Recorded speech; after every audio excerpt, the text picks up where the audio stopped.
할렐루야. 오늘 말씀이 좀 길어가지고요. 바로 말씀에 한번 들어가 보도록 하겠습니다. 먼저 지도를 먼저 볼게요. 바벨론 왕국을 이렇게 만들어 놓은 겁니다. 이게 이렇게 그 바벨론 왕국이 이렇게 되어 있다라고 그래요. 이 앞에도 물이 흐르고 이 앞에도 물이 흐르는데 요 파란색 문 같은 게 있죠. 여기 이슈타트의 문이라고 부르는 게 이렇게 있습니다. 바벨론 왕국. 두 번째, 또 다른 사진이 이렇게 크게 여기 들어갈 때 이 다리가 여기로 들어갈 때 120m 정도 됐다고 그래요. 굉장하죠. 이 강이 흐르고 인공적으로 만들었고 또 이렇게 왕국이 엄청나게 건설을 시켰습니다. 세 번째 사진 볼까요? 요거는 현재 이것은 현재 유적지로 남아 있는 겁니다. 이 바벨론 왕국의 유적지로 현재 남아 있는 것을 이렇게 그 전체를 조사해서 이미지화했던 것이 첫 번째, 두 번째고요. 지금은 이렇게 되어 있습니다. 마지막 네 번째 사진 볼까요? 요거는 이슈타트의 문입니다. 이슈타트의 문을 이렇게 재건해 놓은 거예요. 그 지역에 이 파란색 이 타일들이 깨져 있는 것들을 모아가지고 그거에 맞춰서 만들었더니 이런 문이 만들어졌다. 이거 누가 만들었냐면 독일 고고학자들이 이걸 다시 만들었습니다. 요 그대로.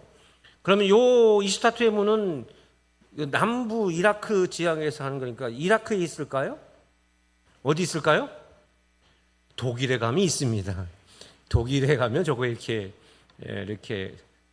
유럽 사람들이 남의 나라 가서 고고학자들, 많은 고고학자들인데 다 탈취해서 이렇게 놨습니다. 지금도 거대한 박물관에 앞에 이슈타트의 문이라고 이렇게 되어 있습니다. 바벨론 왕국의 문입니다. 이거를 누가 지나갔을까요?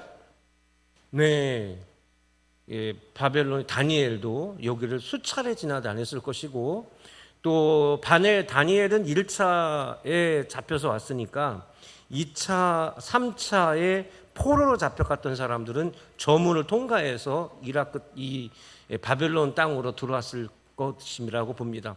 그래서 그 바벨론 사람들은 승리의 문으로 되어 있지만 수많은 그 노예들에게는 굴욕과 슬픔의 상징의 문. 그러나 이게 너무 거대하다 보니까 이들이 그 지나갈 때마다 주눅 들었지 않았을까 생각이 돼봅니다. 자, 그래서 바벨론의 왕조를 한번 볼게요. 총 6개의 왕조가 있는데요. 첫 번째 왕, 그러니까 다니엘서가 만들어지기 직전은 나보폴라살이라는 사람, 느부갓네살 2세의 지금 현재 우리 다니엘서를 보고 있는 느부갓네살 2세의 아버지 나보폴라살이 BC 626년경에 세우고 605년까지 그가 기간 동에 있습니다. 21년 동안 왕건은 이 나라를 창건했는데 생각을 해보면 이 신바벨론 제국이 626년도에 세워지는데 이스라엘은 남과 북이 갈라져서 북은 BC 722년경에 망한단 말이에요. 100년이 지난 이후에 이 시리아가 무너지게 되고 그 무너지게 됐을 때 신바벨론 제국이 나보폴라살에 의해서 올라오기 시작했습니다. 남부 이라크 지방입니다. 그때 아래쪽 이집트에서도 꿈틀꿈틀대서 막 올라오기 시작해서 그 이집트와 누가 싸우게 되냐면 이 바벨론 제국이 싸우게 됩니다. 그때 싸움의 사령관이 누구였느냐? 바로 느부갓네살이 사령관이었어요. 그리고 아버지가 나부콜라살이었을 때 왕의 제왕이 있을 때 그때 이 느부갓네살이 이 전투의 총사령관으로 나오게 되는데 그 전투가 유명한 갈그미스 전투라고 불러요. 그래서 싸우게 됩니다. 이 갈그미스 전투를 하고 이집트와의 싸움, 애굽이죠. 싸움에서 느부갓네살이 승리를 하게 되고 이집트는 물려가게 됩니다. 그때 전쟁에서 돌아올 때 그때 누구를 치냐면 남유다를 쳐버리게 된 거예요. 오는데 그냥 오지 말고 뭐라도 가져와야 되겠죠. 그래서 남유다를 치게 되는 겁니다. 남유다를 치고 들어왔을 때가 BC 605년경이라고 말합니다. 그래서 BC 605년경 느부갓네살이 왕위에 올라갈 때 그때 느부갓네살이 이 남유다를 쳤을 때 바로 누가 다니엘이 1차 포로로 잡혀오게 되는 것입니다. 이때가 여호야김 시대입니다. 물론 여기에 보면 605년서부터 562년까지 그가 43년 동안 왕위에 있었으니까 거대한 제국을 만들었겠죠. 우리가 앞에 지도에 봤던 것처럼 거대한 제국을 만들었고, 586년경, BC 586년경에 남유다는 완전히 망해요. 1차 605년에 이 다니엘 같은 청년들 중에 아주 뛰어난 자들만 잡아오게 되고, 2차에는 597년경인데 에스겔 같은 선지자들과 많은 사람들이 잡혀오게 되고, 마지막에는 많은 기술자들 586년경에 다 잡혀오게 됩니다. 느부갓네살 당시에 그런 일이 일어나게 되는 겁니다. 그 다음에 그 아들 아멜 마르둑이라 부릅니다. 우리 성경에는 에밀브로닥이라고 이렇게 나오는데, 이 사람이 2년간 왕위에 있습니다. 누가 어떻게 죽냐면, 이 사람이 2년 동안 왕이 있었는데 그 처남이 아니죠. 처남이 아니라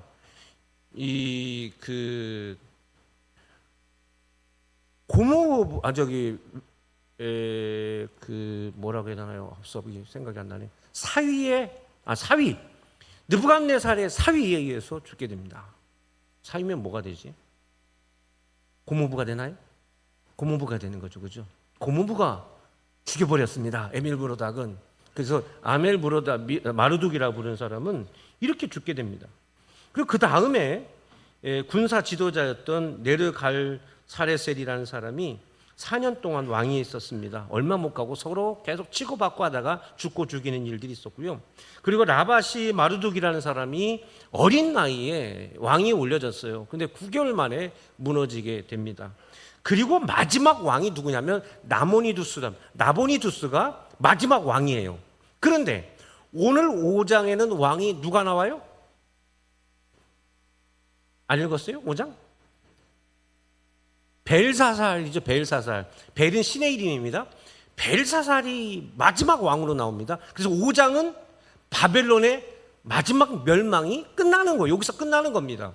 539년이 바로 나보니두스 왕이 마지막 여기서 끝나는 걸로 바벨론은 끝납니다. 그런데 오늘 말씀해 보니까 누가? 벨사살이 나오죠. 그러면 다른 나라일까요? 바벨론인데 벨사살로 나오죠. 이것 때문에 그 역사가들은 다니엘서를 허구로 보는 사람들도 있었습니다. 나보니두스는 누구랑 결혼하냐면 느부갓네살 왕의 딸과 결혼을 합니다. 딸과 결혼을 하게 되고, 그리고 자기가 왕이 되기 위해서 딸과 결혼하면서 정체성을 이렇게 세워나가게 되는 겁니다. 1854년경인데요. 영국의 고고학자인 테일러 박사가 자기 팀을 데리고 어디로 오게 되냐면 남부 이라크 지방, 그러니까 바벨론 왕국을 찾아 나선 거예요. 앞에서 이스타트에브는 독일 고고학자들이 고고르가 다 찾아 발굴해가지고 지들 나라 가서 이렇게 세워놨잖아요. 영국도 갔어요. 영국도 가가지고 바벨론 그 도시를 이렇게 조사하고 연구하는데, 놀랍게도 거기서 무엇을 발견하면 1854년경이니까 지금서부터 한 170년이 넘은 전 얘기예요. 그때 한 기둥을 하나 발견하게 되는데, 기둥에 있는 글자들을 이렇게 연구하고 파악을 해보니까 거기에 보니까 놀라운 내용이 기록된 것을 발견하게 됩니다. 그게 바로 뭐냐면 바벨론의 마지막 왕 나보니두스가 갈대아 이 지방, 이 갈대아 우르 지역에 있는 달신에게 기도문을 거기에다가 기록해 놨어요. 우리가 집에 가보면 여러분들 주기도문을 써서 이렇게 해놓으신 데도 있고, 액자에 주기도문 써놓기다가 사도행전 써놓은 것처럼 요 나보니두스가 뭘 했냐면 기둥에다, 그 건물 기둥에다가 기도문을 써놨는데, 그 기도문에 이런 내용이 쓰여 있습니다. 바벨론 왕 나보니두스는 내 주 당신께 죄를 짓지 않기를 원합니다. 나의 장자 사랑하는 아들 벨사살의 마음속에 당신에 대한 경외심이 일어나기를 원합니다. 아하, 벨사살은 누구예요? 바벨론 마지막 왕인 나보니두스의 장남이 누구였냐면 벨사살이에요. 벨사살이 바로 왕이었던 겁니다. 그러면 왜 벨사살을 5장에서는 나보니두스는 안 나오고 벨사살만 나오느냐? 그 이유가 있습니다. 왜냐하면 나보니두스는 이때 당시에 좀 전에 우리가 지도에서 다시 한번 지도 한번 보여줄래요? 그 지도에서 나왔던 대로 이 지도를 나왔던 요 도시에, 즉 바벨론이라는 이 도시의 왕으로서는 누가 있었냐면 벨사살이 있었어요. 근데 나보니두스는 그가 왕위에 17년 동안 있었는데 7년 동안 여기 있었지만 나머지 10년은 아라비아 쪽 테이마라는 곳에서 왕국을 세우고 거기서 정착하고 근 10년 동안 있었습니다. 네, 그렇게 돼 있었어요. 그러니까 명중산 바벨론 전체의 마지막 전체의 왕은 나보니두스였는데 요 바벨론 지역에서는 실제적으로 누가 왕으로 있었냐면 벨사살이 왕으로 있었던 거예요. 왜냐하면 이때 당시는 이 각 도시로 왕국이 있다 보니까 거대한 나라를 유지하기 위해서 이 군사, 이 사령관이었고 전쟁에 능했던 나보니두스는 이 전쟁터 변방에서 싸움을 하고 이렇게 있었고 후방에서 가장 좋은 곳에서 벨사살이 재미나게 즐겁게 지냈다는 이야기가 1절에 나와요. 1절 볼까요? 1절 같이 시작.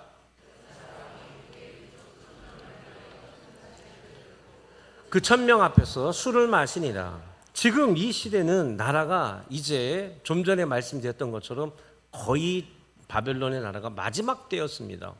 그런데 벨사살이 자기들의 귀족 1000명을 위해서 큰 잔치를 베었다는, 지금 사실은 평상시 같았으면 왕이 그 백성들을, 귀족들을 모아서 파티 한번 할 수 있겠죠. 뭐 생일이라든지 뭐 어떤 절기가 되면 잔치할 수 있겠지만 지금은 전시입니다. 그래서 이렇게 잔치를 베풀고 파티를 즐기는 것은 이 상상이 안 되는 일을 지금 벨사살이 하고 있는 겁니다. 바로 그 얘기인데 귀족들이 몇 명이나 모였대요?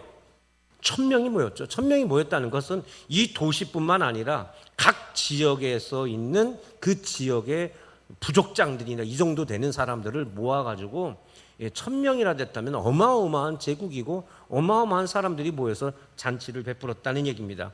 2절에서 4절까지 말씀을 제가 읽어드릴게요. 2절서부터 4절.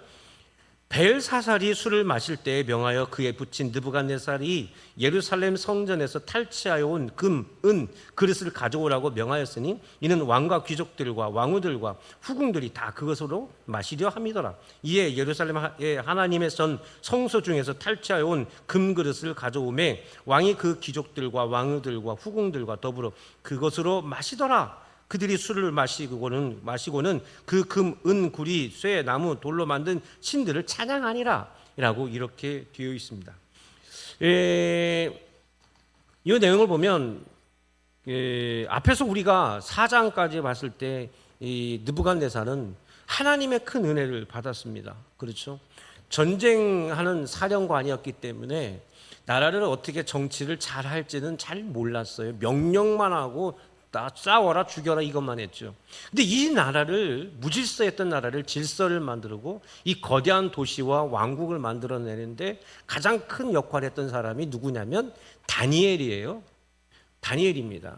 다니엘을 통해서 이렇게 거대한 나라를 세워졌고, 앞에서 애굽은 요셉에 의해서 나라가 만들어졌다면 이 바벨론은 누구에 의해서 했냐면 다니엘에 의해서 만든 거예요. 페르시아라는 자체가 다니엘에 의해서 이 거대한 문화가 만들어지게 된 겁니다.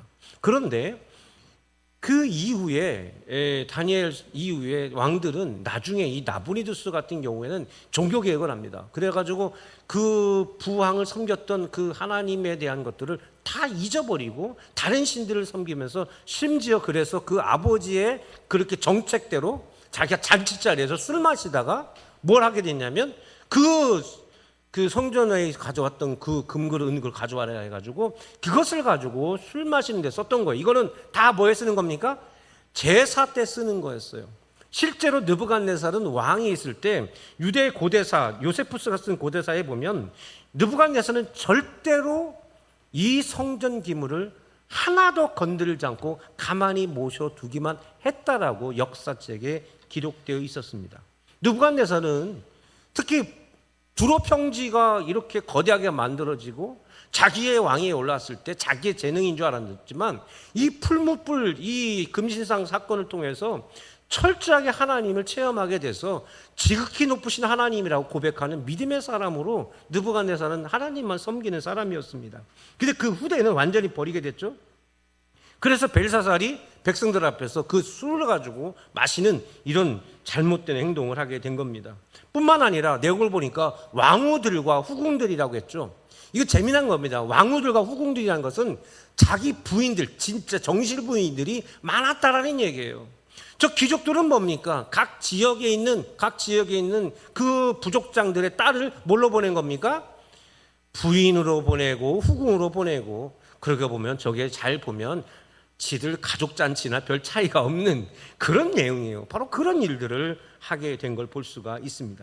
이런 일을 하게 됐던 것은 중요한 두 가지 이유가 있습니다. 왜냐하면 지금 전시에 일어나고 있는데 지금 더 동쪽에 메데와 바사 제국이 올라오고 연합국으로 만들어 놨는데 이들이 알거든요. 왜냐하면 신바벨론도 사실은 누구의 힘을 좀 얻었냐면 이 메데와 바사의 그 군인들을 함께 연합군으로 해서 아시아를 무너뜨린 거거든요.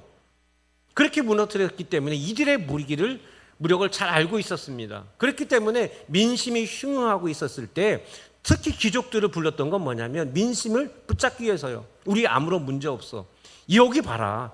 이 바벨론 성을 이 강을 건너려면 120m나 넘어와야 되는데 이거 어떻게 넘어오냐? 우린 절대로 안 넘어진다라는 것을 보여주기 위해서 이렇게 하는 거예요. 또 일반 백성들이 봤을 때 왕이 저렇게 잔치하고 있으면 왕이 저렇게 돌고 있는데 뭐가 문제겠어? 아무 문제 없어 괜찮아 라고 하는 것을 보여주기 위한 하나의 퍼포먼스다라는 겁니다. 그렇게 보여준 거예요. 국민들의 눈을 속이는 겁니다. 1차 대전 당시에 저 전쟁에서 누가 실패하냐면 독일이 1차도 지고 2차도 지잖아요. 1차 세계대전 때 독일 사람들은 자기들이 이기는 줄만 알고 있었어요. 방송에서 우리가 이기고 있다. 우리가 어디까지 밀고 갔다. 우리가 계속 이기고 있다. 여러분 돈 좀 더 내서 마지막 승리에 돈 좀 더 내라. 이래가지고 독일 백성들은 우리가 다 이기는 줄 알았어요. 근데 어느 날 갑자기 방송에서 나오는 게 뭐냐? 누가 졌대요? 우리가 졌대. 32강에 떨어졌대. 아이! 그런 얘기를 들은 거예요. 얼마나 낙심이 되겠습니까? 예, 얼마나 낙심이 되겠어요. 그러니까 이 사람들이 이해를 못한 거예요. 지금까지 계속 이겼는데 왜 갑자기 하나쯤에 우리가 패망됐냐고. 그러니까 정치가들이 어떻게 말했냐면 우리가 다 이겼는데 마지막에 갑자기 우리 뒤에서 누가 총을 쐈다. 그 누구냐? 유대인들이 총을 쐈다. 이래가지고 2차 대전 당시 유대인들이 그렇게 많이 죽습니다. 이 독일 사람들이 유대인들 우리들의 배신자. 그래서 막 다 쫓아내고 그래서 미국으로 온 많은 유대인들 중에 독일에서 넘어온 사람들이 그렇게 많았던 거예요. 그런 이유. 그 일들을 누가 하고 있냐? 벨사살이 그런 정책을 지금 세우고 있었던 것을 볼 수가 있습니다. 굉장히 교묘하게 민심을 교란시켜서 돈 좀 내봐. 그 조금만 더 하면 우리 전쟁 이길 수 있어. 이런 일을 하고 있었다라고 볼 수 있습니다. 그런데요. 이때 당시 문헌에 의하면 이 사람 당시 바벨론 지역이나 중동 지방 사람들이 이렇게 파티를 벌이고 나면 마지막 밤새도록 노는 거 아닙니까? 밤새도록 놀면서 마지막에 이런 말을 했다고 그래요. 우리는 참 좋은 시간을 보냈소라는 말을 하고 집에 돌아갔다는 겁니다. 이걸 보면서 제가 굉장히 놀랐습니다. 왜냐하면 우리가 이런 말에 굉장히 많이 속아요. 우리말 하잖아요. 야, 지금이 제일 좋은 때야. 노세? 제가 말 안 했습니다. 늙어지면 제가 말 안 했습니다. 이런 말을 하고 신나게 놀다가 어디 갑니까? 밤새 놀다가 집에. 그렇죠. 여러분 우리가 한번 잘 생각해 봐야 돼요. 오늘날 우리 사회들이 잘 봐야 됩니다. 여러분 요새 교회 젊은 청년들이나 성도들이 젊은 사람들이 교회에 잘 안 온다고 그래요. 그렇죠. 그러면서 교회가 이런 문제가 있어서 안 온다고 합니다. 또 어른들도 그럽니다. 근데 한번 잘 냉정하게 생각해 보세요. 냉정하게 생각해 보면 교회를 안 나오는 게 교회 문제 때문에 안 나오는 걸까요? 사실은 세상의 더 즐거움과 세상에서 더 좋은 것들 때문에 내가 거기에서 빠져 살아가는 거거든요. 근데 그 핑계로 뭘 되는 거예요? 저거 나빠서. 나 그래서 안 가는 거예요. 근데 실제로 나는 뭐 하고 있어요? 여러분, 내가요 공부를 하다가 선생님 너무 마음에 안 들겠어요. 나 선생님 너무 마음에 안 들어가지고 나 공부 안 할래. 이건 거짓말이거든요. 거짓말이죠. 엄마 아빠가 나한테 이래서 나 그래서 나 그렇게 했어. 이건 거짓말이죠. 실제로는 그 속사람 안에 뭐가 있었던 겁니까? 나쁜 게 있었던 거거든요. 속이는 거예요. 사람 속이는 거예요. 그래서 핑계를 누구한테 넘기는 겁니까? 학교의 선생님 때문에. 그때 선생님 나한테 이렇게만 안 했어도, 아니 수많은 사람들 중에 그 선생님이 나한테만 그랬겠냐고. 다른 사람들한테도 그렇게 똑같은 현상이 있었을 때 어떤 사람들은 그럼에도 불구하고 열심히 공부해가지고 이렇게 잘하기도 하고 하면서 좋은 자리까지 오기도 하고, 가정에서도 마찬가지입니다. 엄마가 아빠가 나한테 때렸다고 세상에 안 맞고 자란 사람이 얼마나 됩니까? 그렇죠. 그 다 삐뚤어집니까? 그렇지 않아요. 그렇지 않습니다. 놀 핑계예요. 오늘 우리 한국의 사회에서 조심해야 되는 게 뭐냐면, 우리는 너무 많은 놀 핑계들이 많습니다. 정신을 차려야 되는 겁니다. 우리가 이 다니엘서 5장을 통해서 우리가 봐야 되는 것은 정신을 차리고 우리 자신들을 돌아봐야 되는 겁니다. 할렐루야. 제가 다니엘서를 강의하는 이유는 다른 거 아닙니다. 우리 돌아보자는 얘기예요. 말씀으로. 자, 그래서 5장 5절로 넘어가 볼게요. 5절. 그런데 놀라운 일이 났습니다. 다 같이 읽어볼까요? 시작. 그때 사람의 손가락들이 나타나서 왕궁 촛대 맞은편 석회벽에 글자를 쓰는데, 왕이 그 글자 쓰는 손가락을 본죠. 잔치 그 성전에서 하나님께 제사 드릴 때 썼던 이 금그릇 은그릇을 가지고 술 따라봐 막 마시고 말이죠 있는데, 그때 갑자기 공중에서 뭐가 나타나요? 손가락들이 요 부분, 제 생각에는 요 정도까지 나온 것 같아요. 요 정도가 이 손들이 우리 컴퓨터에 보면 커서 있잖아요. 커서 옛날에 손가락 표시도 있지 않습니까? 요 손가락들이 나타나는 거예요. 막 공중에서 나타나는데, 제가 여러분을 바라보고 있는데 맞은편 저쪽 뒤에서 이렇게 손가락이 나타나서 그 맞은편 벽에 막 글씨를 쓰게 되는 엄청난 현상이 일어나게 되는 겁니다. 6절 볼게요. 6절 시작. 이에 왕이 즐기던 얼굴이 그 생각에 번민의 넓적다리마다 마디가 녹는 듯하고 그의 무릎이 서로 부딪힌지라. 이야, 이게 다니엘이 문학적으로 굉장히 뛰어난 문학적인 능력이 있어요. 그의 무릎이 서로 부딪힌지라. 이게 무슨 말이에요? 부들부들 떨었다는 말이 이렇게 표현한 거예요. 참 대단합니다. 그렇게 공포에 질린 겁니다. 뭘 보고요? 손가락을 보고 놀랐습니다. 7절도 읽어볼까요? 시작. 왕이 크게 소리질러 술객과 갈대아와 술사와 점쟁이를 불러오게 하고 바벨론의 지혜자들에게 말하되, 누구를 막론하고 이 글자를 읽고 그 해석을 내게 보이면 자주색 옷을 입히고 금사슬을 그의 목에 걸어주리니 그를 나라의 셋째 통치자로 삼으리라냐. 몇째 통치자? 왜 셋째일까요? 첫째는 나보니도스, 둘째는 자기, 그렇죠? 그래서 셋째인 거예요. 요 역사적으로 바로 그래서 셋째 통치자로 만들어 놓은 겁니다.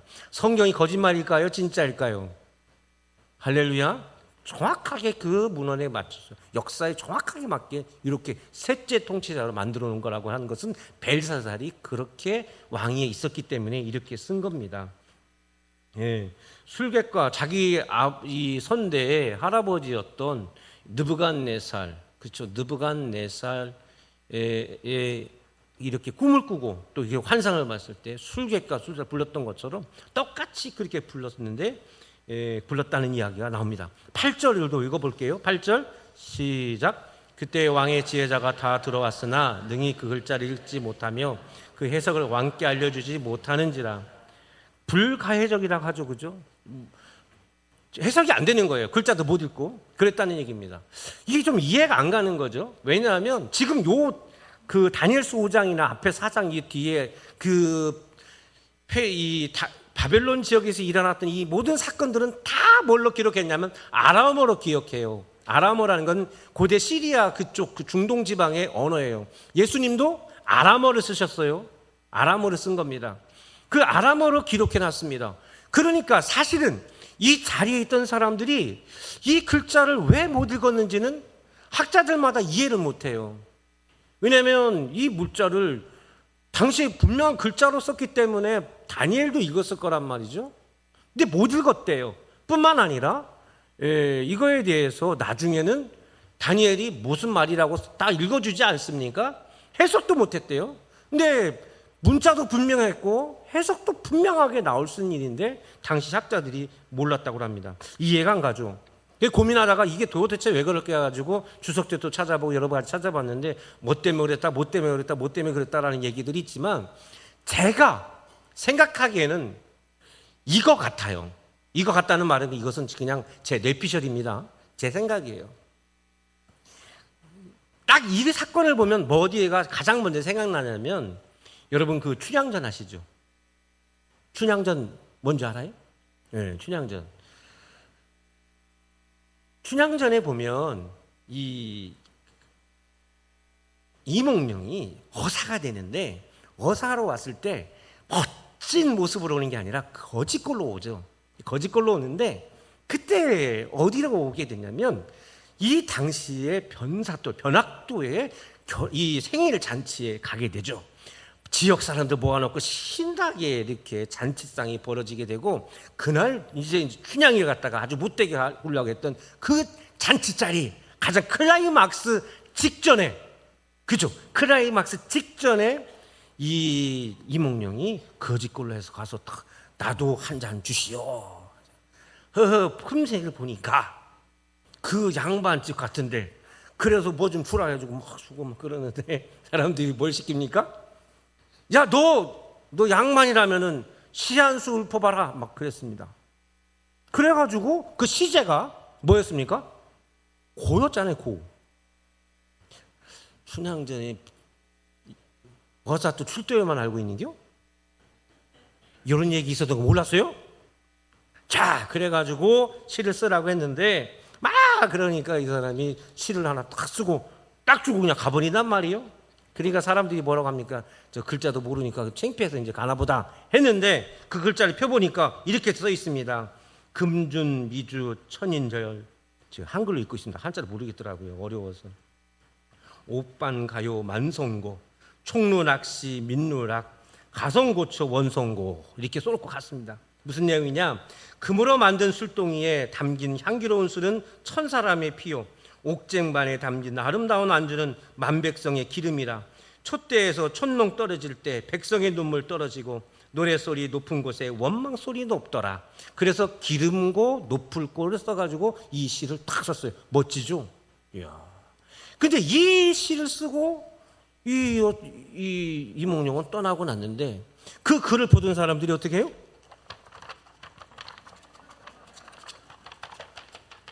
갑자기 뭐합니까? 부들부들 떨기 시작합니다. 아무 말도 안 하고 이게 뭐라고 썼는지 읽지도 않고 어떻게 해요? 내가 빨리 가볼 일이 있어서 사또 내가 좀 먼저 좀 일어나겠습니다 하고 다 떠나갔죠, 그죠? 네, 딱 저는 요거 같아요. 이거 읽으면서 이게 뭘까 싶은데 딱 이게 아닐까라는 생각이 들었어요. 무슨 말이냐? 읽어도 읽을 수가 없고 알아도 말할 수 없는 상황이에요. 왜요? 벨사살이 절대 권력 앞에 이 말 한마디 했다가 잘못하면 뭐가? 자기 목이 댕강. 왜요? 왜 그래요? 불확신해하는 거예요. 왜냐하면 이 나라가 안 무너질 것 같으니까. 이거 어떻게 무너져 이게? 대한민국 축구가 어떻게 무너지냐고. 아니 속상해서 내가. 그런 거라고. 그게 불확실한 거예요. 확실하게 무너질 것 같아요. 왕 지금 큰일 났습니다. 이 말을 지금 따르시고 우리가 예전에 이런 일이 있었을 때 우리 이렇게 했던 것처럼 이렇게 해야 됩니다라고 해야 되는데 불확실한 거예요. 괜히 잘못 말했다가 말을 못하는 겁니다. 그때 9절 말씀해 보니까 벨사살이 크게 번민하여 그의 얼굴빛이 변하고 귀족들도 다 놀랐다라고 되어 있습니다. 말을 못하니까 이게 뭔가 말이죠. 왜요? 손가락들은 나타나서 그냥 거기 있었을 거, 글을 쓰고 사라졌겠죠. 뭐가 남아 있습니까? 글은 남아 있단 말이죠. 만약에 글이 남아 있지 않았다면 신기루라고 생각하겠지만 남아 있으니까, 글씨가 뚜렷하게 있으니까 부들부들 떨게 되었습니다. 10절 볼까요? 엄청난 반전이 일어납니다. 10절 시작. 진지하 잔치하는 궁에 들어왔더니 이르 말하여 이르되 왕이여 만수무강하옵소서. 왕의 생각을 번민하게 하지 말며 얼굴빛을 변할 것도 아니니이다. 왕비라고 있습니다. 왕비가 나타났습니다. 이 왕비는 누굴까요? 지금 잔치자리에 후궁 왕후들과 그리고 왕비가 왕비 그리고 왕후들과 그리고 후궁들 다 들어와 있잖아요. 그럼 이 왕비는 누구요?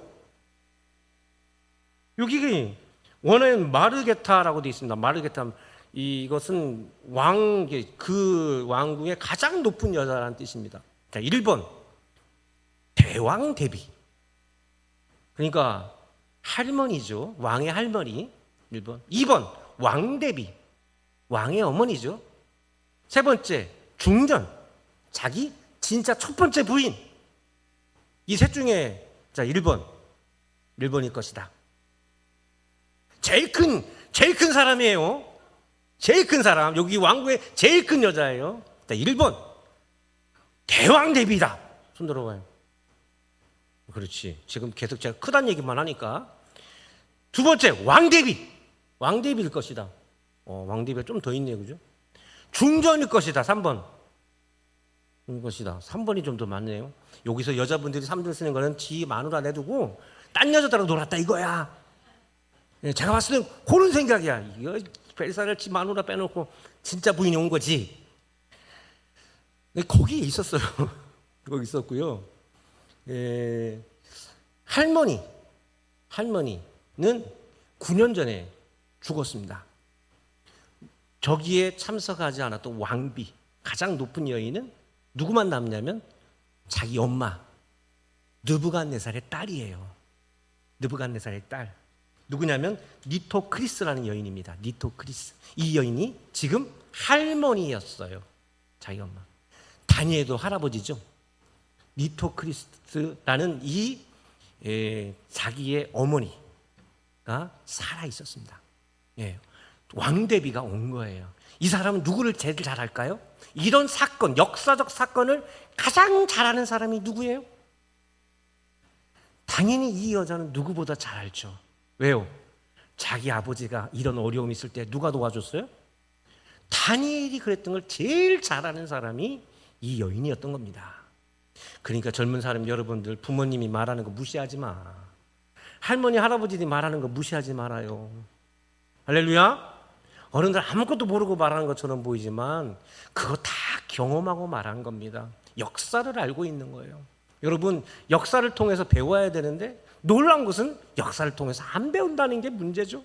이 여인은 알고 있었습니다. 그래서 누구를 얘기하느냐? 그래서 11절, 12절에 제가 읽어드릴게요. 왕의 나라에 거룩한 신들의 영이 있는 사람이 있으니 거룩한 곧 왕의 붙인 때에 있던 자로서 명철과 총명과 지혜가 신들의 지혜와 같은 자니 다니이다. 왕의 붙인 느부갓네살 왕이 그를 세워 박수와 술객과 갈대와 술사와 점쟁이의 어른을 삼으셨으니 왕이 벨드사살이라 이름하는 이 다니엘을 마음이 민첩하고 지식과 총명이 있어 능히 꿈을 해석하며 은밀한 말을 밝히며 의문을 풀 수 있었나이다. 이제 다니엘을 부르소서 그리하시면 그가 그 해석을 알려드리이다. 이렇게 되어 있습니다. 누가 드디어? 그러니까 그때 당시 학자들은 벨사살이 자기 마음에 드는 학자들, 젊은 학자들이었는데 이 다니엘은 이제 밀려난 사람이었던 거예요. 다니엘은 밀려난 사람이고 기억도 못하고 알지도 못했는데 엄마가 와가지고 하는 말이, 야, 너 옛날에 네 할아버지 왕이 그 어렸을 때 이 나라 세울 때 누가 도와줬느냐 아냐? 다니엘이야. 그 사람보다 뛰어난 사람 하나도 없었거든. 그 사람 불러와라. 기분 나빴겠죠. 자신들이 다 쫓겨냈는데. 근데 할 수 없이 이걸 못 풀어내니까 불러내기 시작한 여기가 18절서부터 이야기입니다. 18절 말씀을 제가 읽어드릴게요. 18절 왕이여 지극히 높으신 하나님 이 왕에 붙인 느부갓네살에게 나라와 큰 권세와 영광과 위엄을 주셨고라고 되어 있습니다. 자, 여기서 붙인이라는 말은 아버지라는 뜻이 아닙니다. 조상이라 어르신이라는 뜻이에요. 통용 쓰는 겁니다. 근데 여기서 뭐라고 말하냐면 이렇게 말합니다. 다니엘이 이렇게 말하죠. 지극히 높으신 하나님. 할렐루야. 이건 누구의 고백이었나요? 자기의 할아버지 느부갓네살의 고백이었어요. 다니엘은 하나님이 누구냐? 하늘의 하나님이시다. 그런데 그 하나님을 경험한 느부갓네살의 고백은 지극히 높으신 하나님이시구나 라는 걸 알게 됐어요. 그래서 다니엘이 뭐라고 말합니까? 그 나라가 세워졌던 강력한 힘에 어디서부터 나왔다? 지극히 높으신 하나님께서 너희들을 복주셔서 이 나라를 세웠다라는 얘기예요. 그것을 다시 일깨워주는 이야기가 나오게 되는 겁니다. 지금 이 나라가 잘 되고 있는 거 네가 잘해서 그런 게 아니라, 네가 뛰어나서 그런 게 아니라 하나님이 세워주신 거야 라는 이야기를 하게 된 것입니다. 그러면서 19절과 24절까지 제가 읽어드릴 테니까 잘 들어보세요. 그에게 큰 권세를 주셨으므로 백성들과 나라들과 언어들과 다른 모든 사람들이 그 앞에 떨며 두려워했으며 그의 임의로 죽이며 임의로 살리며 임의로 높이며 임의로 낮추었더니 그가 마음이 높아지며 뜻이 완악하여 교만을 행함으로 그의 왕위가 패한 바 되며 그의 영광을 빼앗기고 사람 중에서 쫓겨나서 그의 마음을 이 들짐승의 마음과 같았고 또 들나귀와 함께 살며 또 소처럼 풀을 먹으며 그의 몸이 하늘 이슬 에 젖었으며 지극히 높으신 하나님이 사람 나라를 다스리며 자기의 뜻대로 누군지 그 자리에 세우시는 줄을 알기에 이르렀나이다. 지난 시간에 말했던 건 리칸트로피라고 말했죠, 그죠? 늑대 인간 됐었다고. 그것도 붙잡아줬던 얘기겠죠. 벨사사리아 왕은 그의 아들이 되어서 이것을 다 알고도 아직도 마음을 낮추지 아니하고 도리어 자신을 하늘의 주제보다 높이며 그의 성전 그릇을 왕 앞으로 가져다가 왕과 귀족들의 왕들과 후궁들과 들이 다 그것으로 술을 마시고 왕이 또 보지도 듣지도 알지 못하는 금은 구리 새와 나무 돌구로 만든 신상을 찬양하고 도리어 왕의 호흡을 주장하시고 왕의 모든 길을 작정하시는 하나님께는 영광을 돌리지 아니한지라. 누구에게 하시는 말씀이에요? 우리에게 하시는 말씀이죠. 너희 지금 그런 건 안 바라보고 우리의 호흡을 주장하시는, 우리의 생명을 주장하시는 하나님께 영광을 돌리지 않는다는 얘기입니다. 이러므로 그 앞에서 이 손가락이 나와서 이거를 기록하였나이다. 여러분, 이게 중요합니다. 아버지, 내가 돈이 없어요. 제가 지금 빨리 이 문제를 해결하지 않으면 아버지 내가 부도가 납니다. 아버지 빨리 1,000만 원만 땡겨줘봐요. 내가 이거 요번 달만 지나가면 그거 들어오니까 빨리 해주세요. 그래가지고 부모님이 큰일 났구나 해가지고 이 사람 저 사람 불러가 1,000만 원 줘. 또 오더니만 아버지 조금만 1,000만 이거 아니까 한 2,000만 원만 2,000만 원 그렇게 2,000만 원 또 빌려다 줘. 그러니까 또 요번엔 또 형들한테 가서 아버지 야 이놈아 다 빌려줬어. 그러니까 형들한테 가서 형 나 이거 좀 해줘봐. 야 동생아 이거 좀 해줘봐. 그래서 또 있게 해줘. 이거 그것도 해놓고 또 하다가 안 되나 친척 작은 아버지 작은 엄마 또 외삼촌 뭐 다 가고 와서 또 빌리고 친구들한테 가가지고 야 내가 얼마 안 남았는데 그것만 또 바꿀 테니까 그저 돈 좀 빌려줘라. 그 교회 성도들 아이고 목사님 지금 뭐 문제가 있는데 이거 조금만 빌려주십시오. 이거 한 달 뒤면 다 들어옵니다.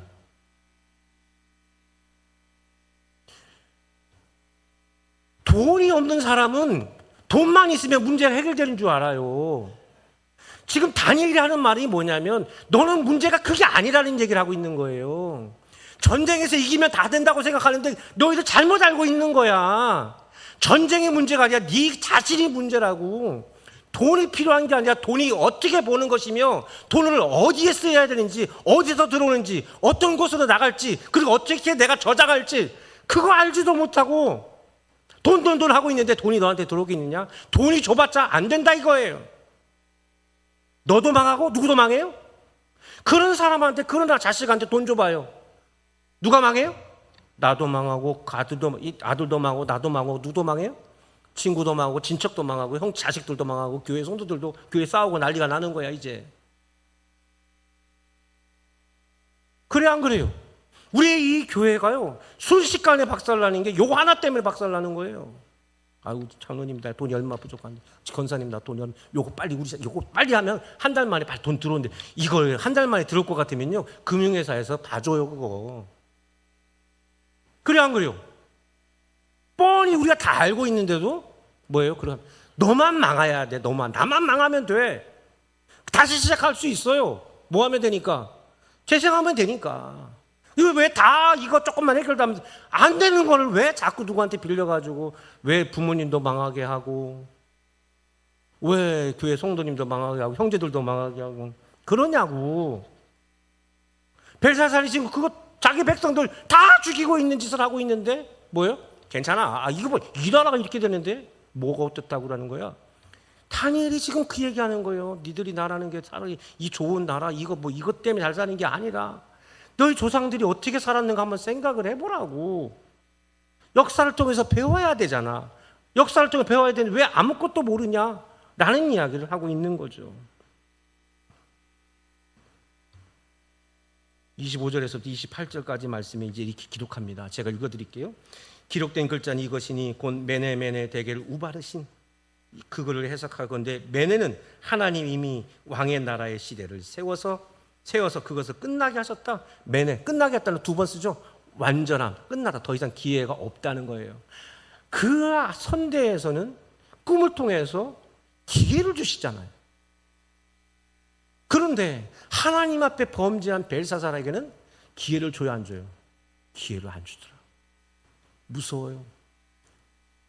데겔은 왕의 저울을 달아보니 부족함이 보였다며 베레스는 우바르신, 우베레스라는 뜻입니다. 메네 데겔 우바르신, 우바르신인데 바르신은 베레스입니다.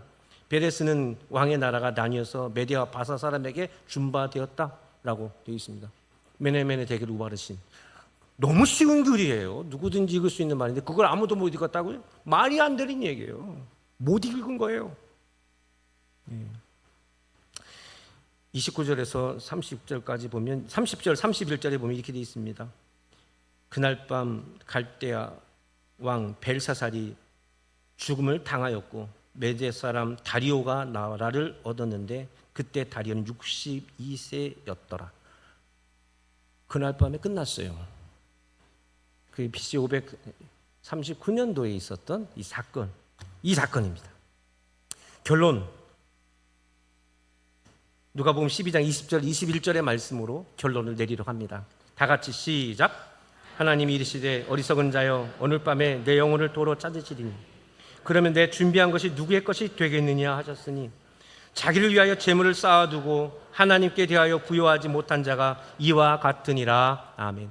오늘 우리들에게 주신 메시지예요. 세상이 어떻든 그게 중요하지 않아요. 또 교회에서 어떤 문제가 있는 거, 여러분 사람 사는데 문제 없는 데는 하나도 없습니다. 뭐 때문에 뭐 교회가 이렇고 그 핑계 대려고 하지 마시고요. 또 세상에서 내가 이렇게 잘 못 살고 있는 것이 나라가 뭐가 어떻고 뭐 대통령이 어떻고 뭐가 어떻고 다 핑계입니다. 다 핑계예요. 하나님께 부여하지 못하기 때문에 그렇습니다.